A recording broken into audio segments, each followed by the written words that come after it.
Hi, പുതിയലോട്ട് സ്വാഗതം. ഇന്ന് വന്നിരിക്കുന്നത് തിയേറ്ററിൽ വിജയിച്ച് OTT റിലീസ് ചെയ്ത സിനിമ റൈഫിൾ ക്ലബിൻ്റെ റിവ്യൂലോട്ടാണ്. ഡയറക്ടർ ആഷിഖ് അബു കുറേ നാളുകൊണ്ട് ഫീൽഡ് ഔട്ടായിരുന്നു. നേരത്തെ ചെയ്ത സിനിമയെന്ന് പറഞ്ഞാൽ നീല വെളിച്ചം റീമേക്ക് അത്യാവശ്യം കണ്ടിരിക്കാൻ പറ്റിയ പടമായിരുന്നു. എങ്കിലും പഴയതിനെ അപേക്ഷിച്ച് നോക്കിയിട്ട് അത് പോരായിരുന്നു. ഇപ്പം കുറേ മേക്കിംഗ് സ്റ്റൈലൊക്കെ മാറ്റിയിട്ടുണ്ടെന്നേ ഉള്ളായിരുന്നു. പഴയതായിരുന്നു എനിക്ക് കൂടുതൽ ഇഷ്ടപ്പെട്ടെ. അതിനുശേഷം വന്ന സിനിമയാണ് റൈഫിൾ ക്ലബ്ബ്. റൈറ്റർ 3-4 പേര് ചേർന്നാണ് എഴുതിയേക്കുന്നത്. ഒന്ന് ശ്യാം പുഷ്കരൻ, 2 ദിലീഷ് കരുണാകരൻ, 1 സുഹാസ് ഷറഫു. ഇത്രയും പേരാണ് ചെയ്തേക്കുന്നത്. പിന്നെ മ്യൂസിക് ചെയ്തേക്കുന്നത് റെക്സ് വിജയൻ. ആദ്യമേ ഒരു സോങ് കാണിക്കുന്നുണ്ടായിരുന്നു. അതിനെ അപേക്ഷിച്ച് നോക്കിക്കഴിഞ്ഞാൽ ബാക്ക്ഗ്രൗണ്ട് മ്യൂസിക് കിഡിലൻ ആയിട്ടുണ്ട്. പിന്നെ മെയിൻ എടുത്ത് പറയേണ്ടതാണ് ഇതിനകത്തെ എഡിറ്റിങ്ങിൻ്റെ കാര്യം. വി സാജൻ നല്ല അടിപൊളിയായിട്ട് എഡിറ്റ് ചെയ്ത് കയറ്റി വെച്ചിട്ടുണ്ട്. അതെല്ലാം നമുക്കിനി വഴിയെ പറയാം. ഇനി ഡീറ്റെയിൽ ആയിട്ടുള്ള റിവ്യൂലോട്ട് പോകാം. ഇതിനകത്ത് സ്റ്റാറിംഗ് എന്ന് പറഞ്ഞാൽ അത് ഒത്തിരി പേരുണ്ട്, നമുക്കത് വഴിയെ പറയാം. പടം തുടങ്ങുന്നതെന്ന് പറഞ്ഞാൽ ഒരു സോങ്ങിനകത്തൂടെയാണ് പടം തുടങ്ങുന്നത്. അപ്പോൾ അതിനകത്തുനിന്ന് ഉണ്ടാകുന്ന ഒരു കൊലപാതകവും അതിനകത്തുനിന്ന് ഒളിച്ചോട്ടവും അതാണ് തുടക്കം ഒരു ഇത് കാണിക്കുന്നത്. പിന്നെ കാണിക്കുന്നതെന്ന് പറഞ്ഞാൽ വിനീത് കുമാറിൻ്റെ ഒരു ഷാജഹാൻ എന്നാണ് ഇതിനകത്തൊരു ആക്ടറായിട്ട് തന്നെയാണ്. അവർ പത്രമാക്കിയോ കുറേ വർഷങ്ങൾക്ക് മുമ്പ് നടക്കുന്ന കഥയായിരിക്കും തോന്നുന്നു. അതിനകത്ത് മൃഗയുടെ കുറേ ഇത് പറയുന്നുണ്ട്. മൃഗയ്ക്കകത്ത് വാറുണ്ണി ഇതേപോലെ ഇടയ്ക്കൽ ഗുഹയിൽ പോയി താമസിച്ച് ട്രെയിൻ ചെയ്തിട്ടുണ്ടെന്ന് പറഞ്ഞിട്ടാണ് തുടങ്ങുന്നത്. അപ്പോൾ പുള്ളിയെ ഇതിനകത്തുനിന്ന് ഇതുപോലെ വാറുണ്ണിയുടെ കൂട്ട് ഒരിടത്ത് വിടുക. വിനീത് കുമാർ പഴയ ആക്ടറായിരുന്നു. പൊട്ടി പാളീസായി കഴിഞ്ഞിട്ട് പിന്നെ പടം എടുത്ത് അതും പൊട്ടി പാളീസായി കഴിഞ്ഞ് പിന്നെ ഇപ്പോൾ ഇതുപോലെ ഇതിനകത്ത് പുള്ളി നല്ലോണം ചെയ്തിട്ടുണ്ട്. ഇനി ഡീറ്റെയിൽ ആയിട്ട് പറയാം. എനിക്ക് പേഴ്സണലി ഇതേപോലെയൊക്കെയുള്ള ആക്ടർമാരെ എനിക്ക് ഭയങ്കര ഇഷ്ടമാണ്. അതായത് ഇതേപോലെ ഒരു റോൾ എടുത്തിട്ട് ഇതേപോലെ പോയി ട്രെയിൻ ചെയ്തിട്ട് ആ റോൾ ചെയ്യാവൂ അങ്ങനെയൊക്കെയുള്ള ആക്ടർമാരെ എനിക്ക് ഭയങ്കര ഇഷ്ടമാണ്. പിന്നെ അല്ലാതെ ഇപ്പോൾ ഒരു പടം കേട്ടിട്ട് നാളെ തന്നെ അങ്ങ് ഷൂട്ടിങ് തുടങ്ങാം, ഈ വിജയുടെയൊക്കെ കൂട്ട് അങ്ങനെ ചെയ്യുന്ന ആക്ടർമാരെ എനിക്ക് ഇഷ്ടമല്ല. ഒരു റോളിനോട് ഒരു നീതി കൊണ്ടുവരണം. അതിന് ഇതുപോലെയൊക്കെയുള്ള ട്രെയിൻ ചെയ്തൊക്കെ ചെയ്യുന്നവരെ എനിക്ക് നല്ല ഇഷ്ടമാണ്. എന്നും പറഞ്ഞ് ഇയാൾ അങ്ങനെ ചെയ്യുന്നതല്ല, ഈ പടത്തിൻ്റെ കാര്യം ഞാൻ പറഞ്ഞാൽ.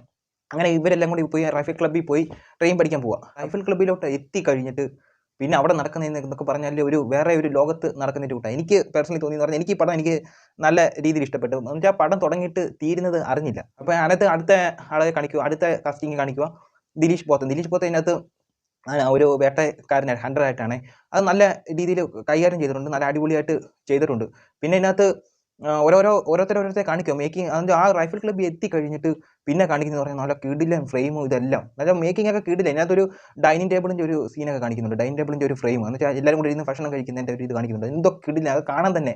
പിന്നെ ഇതിനകത്ത് ഏറ്റവും കൂടുതൽ ബഡ്ജറ്റ് ഇവർ ചിലവാക്കിയിട്ടുള്ളതെന്ന് പറഞ്ഞാൽ എനിക്കൊന്ന് കറണ്ട് ബില്ലിനാന്ന് തോന്നുന്നു. ഇതിനകത്ത് നല്ല രീതിയിൽ എന്ന് വെച്ചാൽ ഉച്ചയ്ക്ക് തന്നെ വീട്ടിനകത്ത് വെച്ചുള്ള സീനകത്തൊക്കെ നല്ലോണം ബൾബ് എല്ലാത്തിനകത്തും കത്തിച്ചിട്ടുണ്ട്.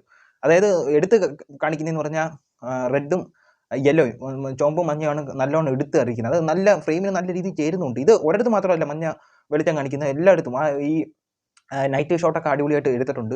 നൈറ്റ് ഷോട്ടിനകത്തൊക്കെ എടുത്തേക്കുന്ന ഫ്രെയിമും പിന്നെ അതിനകത്ത് ഈ ഹെഡ്ലൈറ്റിൻ്റെയൊക്കെ ആ വെട്ടമൊക്കെ നല്ല കിടിനായിട്ട് കാണിക്കുന്നുണ്ട്. പിന്നെ ആ റൈഫിൾ ക്ലബ്ബിൽ തന്നെ ഉള്ളതാണ് വാണി വിശ്വനാഥ്, പിന്നെ സുലഭി ലക്ഷ്മി, പിന്നെ ഉണ്ണിമായ പ്രസാദ്, പിന്നെ വേറെ ഒരു ഉണ്ടല്ലോ സുലഭി, ദർശന രാജേന്ദ്രൻ. ഇത്രയും പേരാണ് അതിനകത്തുള്ള ലേഡീസ് ക്യാരക്ടർ. ഇവരെല്ലാം നല്ല കിടിലിനായിട്ട് ചെയ്തിട്ടുണ്ട് പെർഫോമൻസ്. പ്രത്യേകിച്ച് ഗൺ ഷോട്ടൊക്കെ അവർ നല്ലോണം ചെയ്യുന്നൊക്കെയുണ്ട്. പിന്നെ വാണി വിശ്വനാഥ്, ആ ചേച്ചിയുടെ 2-3 മാസ് സീനുകളൊക്കെ കാണിക്കുന്നുണ്ട്. അത് കൊള്ളാം. അത് ഇപ്പം കാണിക്കുന്നതെന്ന് പറഞ്ഞാൽ ആ ഒരു റൈഫിൾ ക്ലബിൻ്റെ ആ ഒരു ഫാമിലിയെ പറ്റി മാത്രമേ പരിചയപ്പെടുത്തിയിട്ടുള്ളല്ലോ.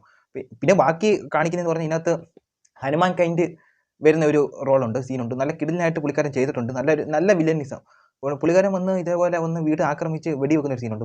വെടിവെച്ച് പറന്ന് വെടിവെച്ച് തീർക്കുക. അത് കഴിഞ്ഞിട്ടൊരു സീനുണ്ട്. അത് കിടിലൻ. എന്ന് വെച്ചാൽ ആർക്കും ഒരു പേടിയില്ലാത്ത രീതിയിൽ നിൽക്കുന്ന ഒരു അത് കറക്റ്റ് മേക്കിംഗ്. അതൊക്കെ നല്ല എനിക്ക് വെച്ചാൽ കണ്ടുകൊണ്ട് OTT കണ്ടിട്ട് തന്നെ ആ സീനൊക്കെ കാണാൻ നല്ല രസമുണ്ടായിരുന്നു. പ്രത്യേകിച്ച് എൻ്റെ ഫ്രെയിമും പിന്നെ കളർ ഗ്രേഡിങ് ഇതെല്ലാം കൂടെ വെച്ച്. പിന്നെ ഇതിനകത്ത് സുധീർ കൃഷ്ണ നല്ല രീതിയിൽ ചെയ്തിട്ടുണ്ട്. ഇപ്പോഴത്തെ ട്രോളുകളിൽ നിറഞ്ഞിരുന്നെങ്കിലും അത് ഇതിനകത്ത് അങ്ങനെയല്ല, പുള്ളിക്കാരൻ നല്ലോണം ചെയ്തിട്ടുണ്ട്. പിന്നെ വിജയരാഘവൻ കിടിലൻ. അതിലെ ഭീഷ്മപർവ്വത്തിൻ്റെ എനിക്ക് ഇതിൻ്റെ മേക്കിംഗ് സ്റ്റൈലൊക്കെ കണ്ടിട്ട് ഭീഷ്മപർവ്വത്തിൻ്റെയൊക്കെ ഒരു ചെറിയ ടച്ചൊക്കെ എടുത്ത് ഈ ചാമ്പിക്കോ എന്നൊക്കെ പറയുന്ന കുറേ ടച്ചൊക്കെ ഉണ്ടല്ലോ, അതൊക്കെ എനിക്കിതിനകത്ത് തോന്നി. എങ്കിലും കൊള്ളാം. നല്ല മേക്കിംഗ് സ്റ്റൈലും എല്ലാം ഗൺ ഷോട്ടും എല്ലാം നല്ല രീതിയിൽ എടുത്തിട്ടുണ്ട്. പിന്നെ ഇതിനകത്ത് തോട്ട പൊട്ടിക്കുന്ന കുറച്ച് സീനുണ്ട്, അതും നല്ലതായിട്ടുണ്ട്. പിന്നെ അതിനകത്ത് VFX കാണിക്കുന്നുണ്ട്, പന്നിയുടെയും കുറച്ച് എണ്ണത്തിൻ്റെ VFX കാണിക്കുന്നുണ്ട്, അതും നല്ലതായി കിടിലനാക്കിയിട്ടുണ്ട്. എല്ലാം എനിക്ക് പടം തുടങ്ങിയിട്ട് അവസാനിക്കുന്ന പോലും ഞാൻ അറിഞ്ഞില്ല, സമയം പോലും നോക്കിയില്ല. അതേപോലെ നല്ല ഒഴുകി പടം പോയിട്ടുണ്ടായിരുന്നു. ഒരിടത്ത് പോലും എനിക്ക് ബോറടിച്ചിട്ടില്ല. പിന്നെ അത് കുറച്ച് ഫോട്ടോ എടുക്കുന്ന കുറച്ച് ഫ്രെയിം കാണിക്കുന്നുണ്ട്. ഫോട്ടോ എടുക്കുന്നത് കറക്റ്റ് അത് നല്ലോണം കാണിച്ചിട്ടുണ്ട്. നമ്മുടെ ഈ ഭീഷ്മ പർവ്വതത്തിനകത്ത് ചാമ്പിക്ക എന്ന് പറഞ്ഞൊരു ഫോട്ടോഷൂട്ട് ഇതുണ്ടല്ലോ, അതുപോലത്തെ ഒരെണ്ണം ഇതിനകത്ത് കാണിക്കുന്നുണ്ട്.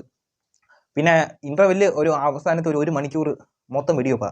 അത് നല്ല രീതിയിൽ മേക്ക് ചെയ്തിട്ടുണ്ട്. നല്ലോണം കൊള്ളാം. ഒരു വെടി കൊള്ളുന്ന ഒരു ഫീലിംഗ് ഒക്കെ നല്ലോണം കിട്ടിയിട്ടുണ്ട്. പിന്നെ അനുരാഗ് കാശ്യപ് ചിലയിടത്ത് ഓവറായിട്ടുണ്ടെങ്കിലും ടോട്ടലി നല്ലതായിട്ടുണ്ട്.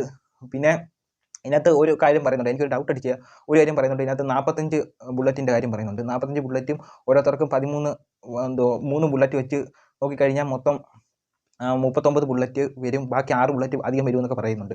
ഇതിനകത്ത് അവസാനം ഒരു 6 ബുള്ളറ്റിൻ്റെ ഇത് കാണിക്കുന്നുണ്ട് ഇതിനകത്ത്. പക്ഷേ 6 ബുള്ളറ്റിന് പകരം ഇതിനകത്ത് ഒരു വ്യക്തി ഒരു ബുള്ളറ്റ് ഉപയോഗിക്കുന്നുള്ളൂ. ബാക്കി 2 ബുള്ളറ്റ് എവിടെ പോയെന്ന് എനിക്ക് കിട്ടിയില്ല. അത് ഓരോ വെടിയുടെ എണ്ണം നോക്കിയത് എനിക്ക് കിട്ടിയില്ല. അപ്പോൾ ഇത്രയേ ഉള്ളൂ. എനിക്ക് നല്ല രീതിയിൽ ഇഷ്ടപ്പെട്ട്. ആഷിക് കപൂറിൻ്റെ നല്ലൊരു തിരിച്ചുവരവ് ആയിട്ടുണ്ട്. എല്ലാം കൊണ്ടും നല്ലൊരു വർക്കായിരുന്നു. അപ്പോൾ ഇത്രയേ ഉള്ളൂ. അടുത്തൊരു വീഡിയോ ആയിട്ട് വരുന്നത്. ബൈ.